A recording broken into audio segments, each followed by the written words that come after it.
नमस्ते dear viewers. आज के इस वीडियो में हम लोग कुछ और डिफिकल्ट टाइप्स के प्रॉब्लम्स लिए हैं ग्रेडियंट ऑफ स्केलर फंक्शन के रिगार्डिंग। मेरे प्यारे व्यूअर्स, देखिए हमारा जो मैथमेटिकल फिजिक्स है सेमेस्टर 1 का, उसमें हमें डिफरेंशिएशन ऑफ वेक्टर्स पढ़ना है। उसी के अंडर कुछ टॉपिक्स आते हैं जैसे कि ग्रेडियंट, डाइवर्जेंस और कर्ल, है ना। तो हम लोग क्या कर रहे हैं, हम लोग इन टॉपिक्स पर डिफरेंट टाइप्स के न्यूमेरिकल प्रॉब्लम्स को सॉल्व कर रहे हैं ताकि ये आपको आगे आपके एग्जामिनेशंस में हेल्पफुल हो सके। ओके, सो देखिए आज के इस वीडियो में हम लोग टोटल 3 क्वेश्चंस लिए हैं, 7, 8 और 9। ओके, इसके पहले जो पार्ट 1 था ग्रेडियंट ऑफ स्केलर फंक्शन का, उसमें हम लोग टोटल 6 क्वेश्चंस लिए थे और आज के इस वीडियो में हम लोग क्या कर रहे हैं, 7, 8 और 9 ले रहे हैं। ठीक है, ये अपना पार्ट 3 है।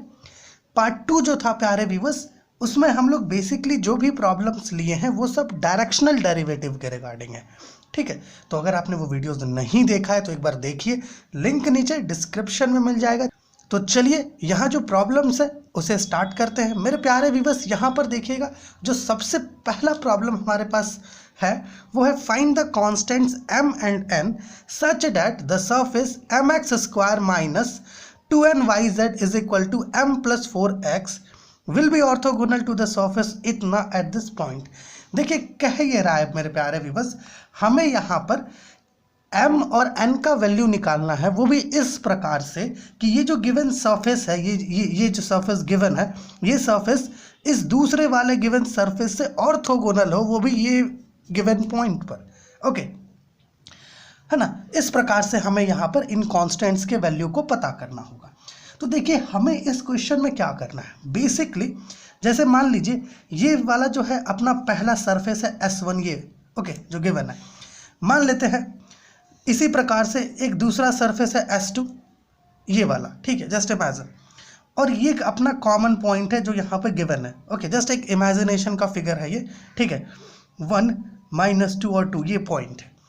तो प्यारे व्यूअर्स, ये जो सरफेस है, अगर इन सरफेस के नॉर्मल वेक्टर अगर हम लोग पता करें या नॉर्मल पता करें, मान लीजिए अब हम लोग क्या करें, इस S1 सरफेस से नॉर्मल पता करें और S2 सरफेस से नॉर्मल पता करें, तो ये दोनों भी एक दूसरे से नॉर्मल होंगे, है ना। मतलब ये दोनों भी एक दूसरे से परपेंडिकुलर होंगे। इस कंडीशन को यूज़ करके हम लोग यहाँ ये कॉन्स्टेंट्स का वैल्यू पता कर सकते हैं। तो देखिए पहले क्या करते हैं, ऐसा मान लेते हैं कि ये जो गिवन है mx² minus 2nyz is equal to mx plus 4x जो गिवन है, इसको मान लेते हैं अपना फर्स्ट सरफेस, और ये जो दूसरा गिवन है 4x² y प्लस z पर क्यूब इज इक्वल टू 4, इसको दूसरा सरफेस मान लेते हैं, second surface that is S2। Okay, और पहले सरफेस का भी ग्रेडियंट निकालते हैं अर्थात नॉर्मल निकालते हैं, और दूसरे जो सरफेस गिवन है दूसरा सरफेस, इसका भी नॉर्मल निकालते हैं, है ना। हम लोग यहाँ पर इन दोनों सरफेस से जो नॉर्मल है उसे निकाल करके रखे हैं। देखिए lit S1 is equal to, ये पहला जो सरफेस है that is mx² minus 2nyz minus m plus 4x, ठीक है। इसको इस साइड ले आए, ठीक है, लेफ्ट हैंड साइड की तरफ। फिर नॉर्मल टू S1 जो गिवन सरफेस है पहला वाला जिसको S1 लिए हैं, ओके, उससे हम लोग नॉर्मल निकाल रहे हैं। और नॉर्मल कैसे निकलेगा, डेल S1 से, है ना, डेट इज ग्रेड S1 कह सकते हैं। सो कुछ इस प्रकार से हम लोगों ने नॉर्मल निकाला, ठीक है। बेसिकली आप नॉर्मल निकाल ही सकते हैं डिफरेंशिएट करके, इसलिए हम लोग यहाँ पर डायरेक्ट जो है पहले से करके रखे हैं, ठीक है। ये जो आप देख रहे हैं ये क्या है, ये आपका नॉर्मल टू S1 है, जो पहला सरफेस है S1 उससे ये नॉर्मल है। और प्यारे व्यूअर्स, हमें नॉर्मल किस पॉइंट पर चाहिए, इस पॉइंट पर। तो हम लोग क्या कर रहे हैं, del S1 eight this point पता कर रहे हैं, तो वो हमें ऐसा मिल रहा है m minus 4i cap minus 4nj cap plus 2nk cap. फिर अपना ये जो सेकेंड सरफेस गिवन है, इस सेकेंड सरफेस से भी हम लोगों ने नॉर्मल पता किया, नॉर्मल टू S2। ओके, जो सेकेंड सरफेस है उसको S2 ले लिया है, that is S2 is equal to 4x² y plus z पे क्यूब माइनस 4। ये जो माइनस 4 था इसको क्या किया, लेफ्ट हैंड साइड में लेके आ गए। सो डेल S2 हम लोगों ने यहाँ पे निकाला एंड डेल S2 अपने को इतना मिल रहा है ये। फिर ये डेल S2 भी कहाँ पता करना था, जो गिवन पॉइंट है अपने पास इस पॉइंट पर, तो इस पॉइंट पर हम लोगों ने डेल S2 भी पता कर लिया। अब देखिए थोड़ा यहाँ पर समझिए, हमें करना क्या होगा, ये दोनों नॉर्मल्स के बीच डॉट प्रोडक्ट लेना होगा। ओके, तब जा करके हमें दोनों नॉर्मल्स तब जा करके हम लोग जो है इन दो कांस्टेंट्स के वैल्यूज़ को पता कर पाएंगे। ठीक है, अच्छा यहाँ पर मेरे प्यारे व्यूअर्स एक और चीज़ है कि अगर हम लोग इसको थोड़ा सॉल्व करने का कोशिश करें तो हम लोग इसको सॉल्व कर सकेंगे। थोड़ा यहाँ पर देखिएगा, अपने पास यहाँ पर जो सबसे पहले में क्या गिवन है, थोड़ा देखिएगा, गिवन है mx² minus 2nyz is equal to m+4x given है। इसको अगर हम लोग सॉल्व करें ना तो हम लोग इसको सॉल्व कर पाएंगे। कैसे? देखिए अपने पास ये जो सरफेस है, ओके, इस सरफेस पर ये पॉइंट लाई कर रहा होगा, निश्चित है ना। देखिए बात को थोड़ा समझिए, ये जो सरफेस गिवन है इस सरफेस पर क्या ये पॉइंट नहीं होगा? बिल्कुल होगा। जैसे हम लोग समझाएं तो क्या हम लोग ऐसा नहीं कर सकते, इस पॉइंट को यूज करके यहाँ पर वैल्यूज को रख दे x y z का वैल्यू। ओके, वही करते हैं। देखिए x के लिए 1 दिया हुआ है तो mx² है, मतलब यहाँ पे m हो जाएगा 2ny। y अपना माइनस में है, -1, और z अपना क्या है, 2 है। ठीक है, तो यहाँ पे क्या करते हैं, -2 ले लेते हैं। ठीक है, इज इक्वल टू m+4, क्योंकि x का वैल्यू 1 है तो 1 रखेंगे तो कोई इफेक्ट करेगा नहीं। So m is equal to -4n। Okay, अच्छा एक मिनट, ये माइनस में है ना, ये माइनस है, इक्वल टू नहीं है, माइनस है, माइनस। ठीक है, सो ये माइनस है और यहाँ 4n भी नेगेटिव में आ रहा है ना, इज इक्वल टू m+4 हो जाएगा। ओके, अब यहाँ पर देखिएगा माइनस माइनस प्लस कर देते हैं, so m+4n is equal to m+4। m और m बोथ साइड से कैंसिल अगर करते हैं तो यहाँ पर n का वैल्यू हमें मिलता है जो 1 से इक्वल होगा। अब थोड़ा देखिए, अपने पास ∇s1 क्या निकला था, ∇s1 जो अपने पास निकला था वो था m-4 i cap -4n j cap plus 2n k cap, ये अपना ∇s1 निकला था। अब n का वैल्यू इसमें रख देंगे तो ∇s का जो अपडेटेड वैल्यू हमें मिलेगा, ओके, जो मॉडिफाइड कह सकते हैं, जो वैल्यू मिलेगा वो कुछ ऐसा होगा, m-4 i cap -4 j cap plus 2 k cap, कुछ इस प्रकार का जो है वैल्यू हमें यहाँ पर मिलेगा। ओके, अब थोड़ा यहाँ पर मेरे प्यारे व्यूअर्स देखिए, अब हम लोग डॉट प्रोडक्ट पता करने के लिए, है ना, डॉट प्रोडक्ट की मदद से जो अपना नेक्स्ट वेरिएबल बचा है डेट इज m, उसका वैल्यू पता कर सकते हैं। सो क्या करें, ∇s1 डॉट ∇s2 ले लेते हैं, है ना। तो ये किससे इक्वल होगा, mod ∇s1 mod ∇s2 cos theta से इक्वल होगा। सो यहाँ पे देखिएगा ∇s1 आपका इससे इक्वल है ना। सो यहाँ पे लिख लेते हैं m-4 i cap -4 j cap plus 2 k cap. Okay, और फिर डॉट में आपका आना है, यहाँ पे डॉट जो दूसरा सरफेस है क्या है, that is -8 i cap plus 4 j cap plus 12 k cap है अपना दूसरा सरफेस, है ना। और फिर इक्वल टू में हमें चाहिए मॉडुलस इन सब का। ठीक है, मॉडुलस ही चाहिए ना। एक मिनट, हम लोग ऐसे लिख तो रहे हैं बट यहाँ पे हमें मॉड की आवश्यकता नहीं पड़ेगी। क्यों? क्योंकि दोनों सरफेस क्या एक दूसरे से ऑर्थोगोनल है, तो ये दोनों का जब सरफेस ऑर्थोगोनल है तो दोनों का नॉर्मल्स जो होगा वो भी एक दूसरे से परपेंडिकुलर होगा। ओके, अब दोनों का नॉर्मल्स मतलब ∇s1 और ∇s2 एक दूसरे से परपेंडिकुलर है, मतलब ये है कि इन दोनों का डॉट प्रोडक्ट 0 से इक्वल होगा। ओके, ये चीज़ हम लोग पढ़े थे डॉट प्रोडक्ट के प्रॉपर्टी में। सो इसको 0 से इक्वल ले लेते हैं। अब इसको सॉल्व करते हैं। सो आई कैप और आई कैप को साथ लें तो -8m-4 हो जाएगा, जे कैप साथ में लाएँ तो -16 हो जाएगा, और फिर आपका के कैप और के कैप साथ में लाएँ तो 24 हो रहा है यहाँ पर 0। सो यहाँ पर देखिएगा -8m minus minus plus 32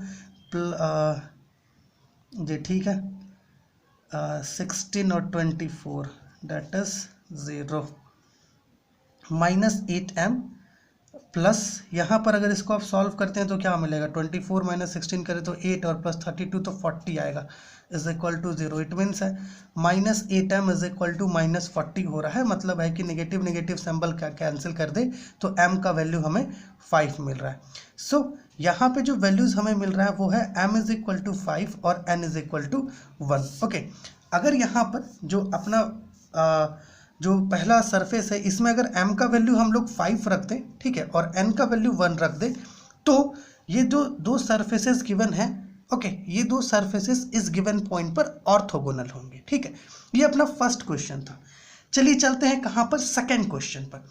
second question में मतलब जो नंबर 8 है ना, वो क्वेश्चन है find the angle between surfaces इतना एंड इतना एट द पॉइंट इतना। ओके, हमें ये दो सरफेसेस के बीच एंगल पता करना है इस पॉइंट पर। अब देखो, ये जो दो गिवन सरफेसेस है ना, इसके बीच का एंगल आप पता कर सकते हैं। अब है ना, जो ऐसा कह सकते हैं कि इस सरफेस का नॉर्मल और इस सरफेस का नॉर्मल, इन दोनों के बीच का जो एंगल होगा वही एंगल इन दो सरफेसेस के बीच का होगा। अर्थात ये है कि पहले हमें इस सरफेस का नॉर्मल पता करना होगा, फिर ये दूसरे वाले सरफेस का नॉर्मल पता करना होगा, वो भी इस पॉइंट पर।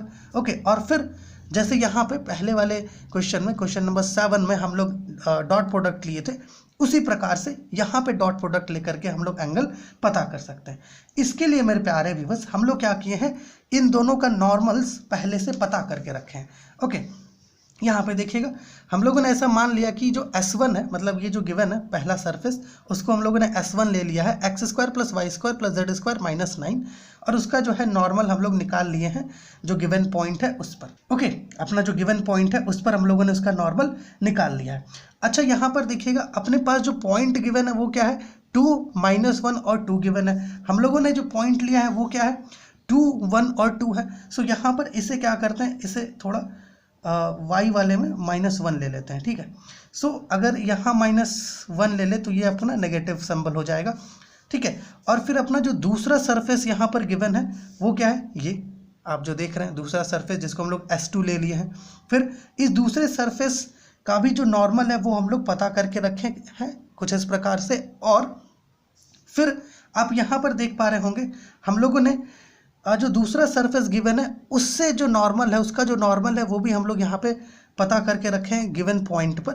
ठीक है, इसमें भी क्या करेंगे हम लोग, इसको हम लोग जो नॉर्मल पता किए वो इस पॉइंट पर पता करके रखे हैं। हमें क्या करना होगा, थोड़ा मॉडिफाई करना होगा, क्योंकि यहाँ पर क्या है, अपना y के जगह पर ये -1 है ना, यहाँ पे हम लोग 1 लिए तो इसको -1 कर देते हैं। सो फिर यहाँ पर जो अपना पॉजिटिव में था ये नेगेटिव में आ जाएगा। अब क्या करेंगे, जो दोनों का नॉर्मल्स हम लोग निकाले हैं, दोनों के बीच डॉट प्रोडक्ट लेंगे तो थिंग्स जो है हमें मिल जाएगा। ठीक है, जो एंगल है वो मिल जाएगा।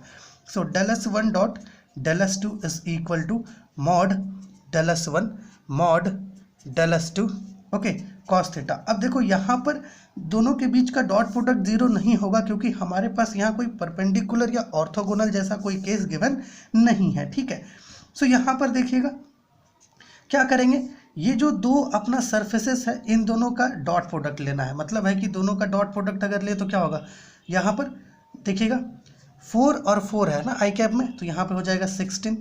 फिर j कैप में देखिएगा दोनों ही नेगेटिव है, नेगेटिव नेगेटिव पॉजिटिव होगा, और 2 और 2 4 हो जाएगा, प्लस ले लो।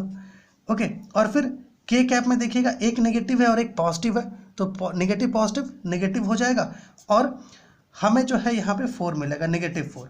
अब यहाँ पे रूट में हमें लेना होगा, √ ∇S1 में लेंगे तो 16 + 4 + 16 हो जाएगा, और फिर ∇S2 लेंगे तो आपका होगा 16 + 4 + 1 हो जाएगा। ठीक है, इस यहाँ पे हो जाएगा cos थीटा।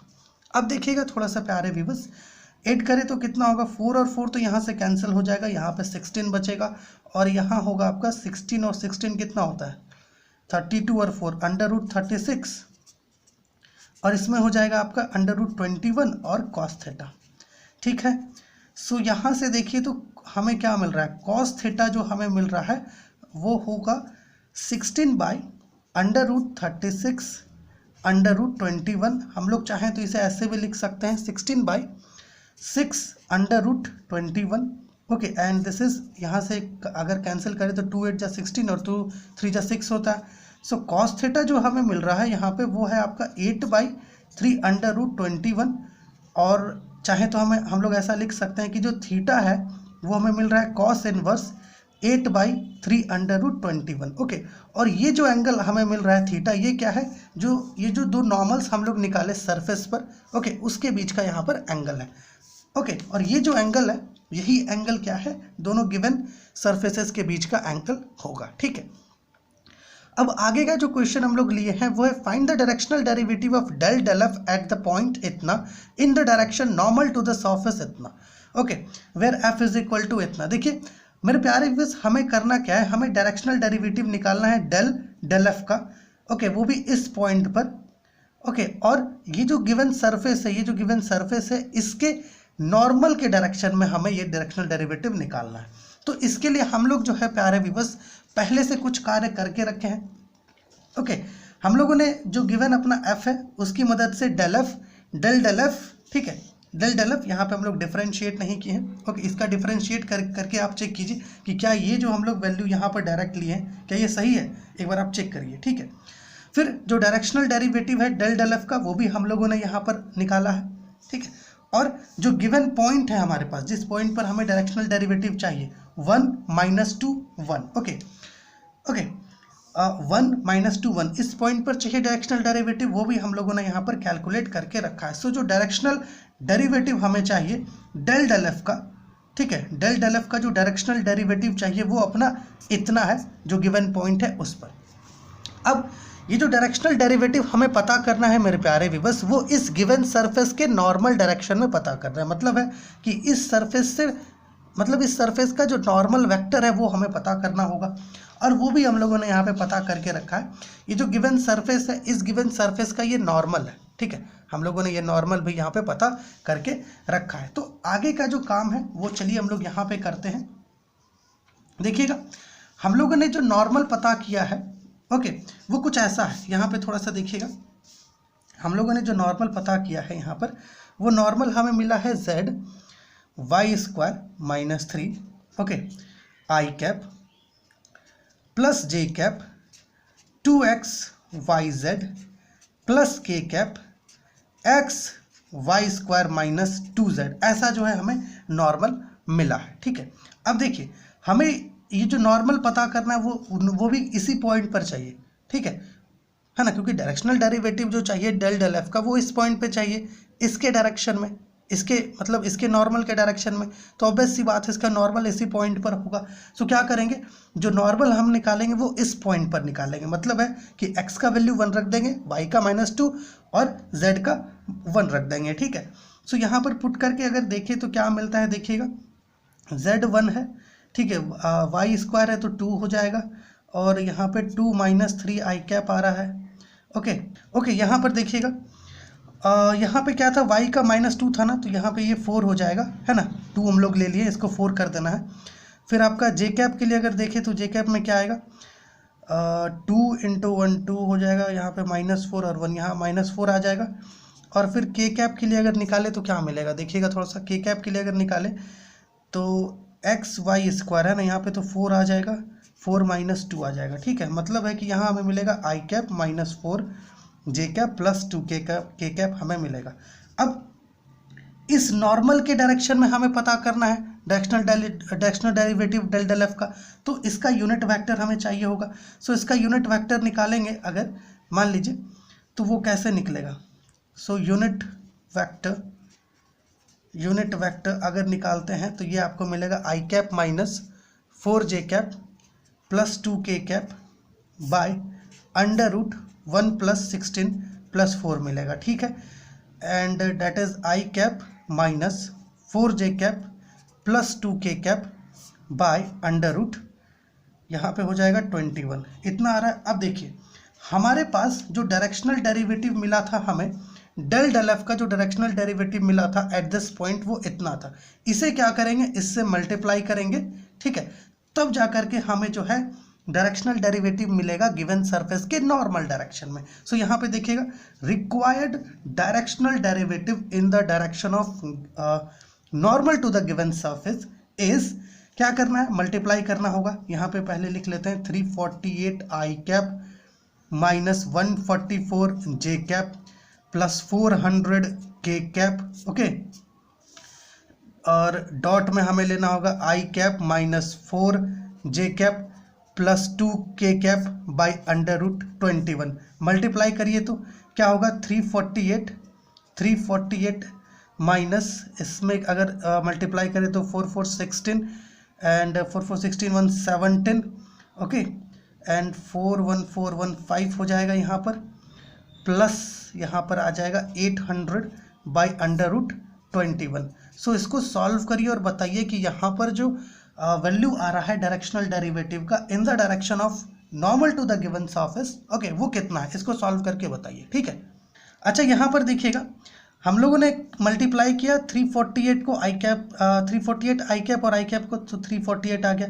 यहाँ पर नेगेटिव और ये नेगेटिव था ना, तो ये पॉजिटिव में आएगा, ठीक है। इसको आप पॉजिटिव ले लीजिएगा, ठीक है। और मल्टीप्लाई करेंगे तो 576 और 800, ठीक है। इसको सॉल्व करके बताइए कि इसका कितना आंसर आ रहा है। और यहाँ पे हम लोगों ने 2 और क्वेश्चंस लिया, ये 2 क्वेश्चंस को आप खुद से सॉल्व कीजिए, क्योंकि ये क्वेश्चंस हम लोगों ने पहले डिस्कस किया हुआ है। तो चलिए मिलते हैं आपसे अगले वीडियो में।